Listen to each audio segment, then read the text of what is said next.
Hello guys, welcome back to my channel. অনেক দিন পর আজকে আবার এসে গেছি।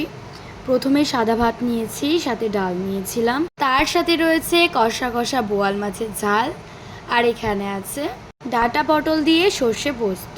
আগেই বলি আমার শরীরটা অতটাও ভালো নয়, এগুলো অনেক দিন আগের ভিডিও আমি আজকে দিচ্ছি, আর সেদিন বেশি কিছু রান্নাও করতে পারিনি। আবার প্রথম টেস্ট করেছিলাম পটলটা, যেটা ভালোই হয়েছিল খেতে, মন্দ হয়নি।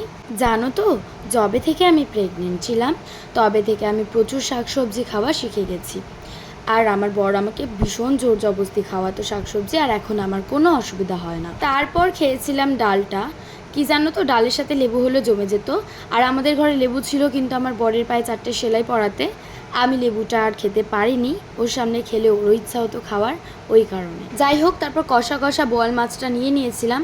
আর বোয়াল মাছের ডিমটা দেখলে, আর সাথে রসুন নিয়েছি, আমার রসুনটা খেতে ভালো লাগে। তারপর বোয়াল মাছের ওপর যখন ফার্স্ট বাইটটা দিলাম না, ওফো, এত টেস্টি রান্না আমি কেন করি ভাই। সত্যি বলতে আমি অনেক ভালো রান্না করতে শিখে গেছি এখন। তার জন্য আমার বর এত আমাকে বাজার করে দেয়, আর আমাকে প্রত্যেক দিন রান্না করতে হয়। লাস্ট পাতে ছিল কিন্তু আমাদের 2 রকমের আইসক্রিম, যেটা আমার খাওয়া দেখে আমার মেয়েও একটু টেস্ট করলো। আর ও তো ঠান্ডা জিনিস একদমই খেতে পারেনি।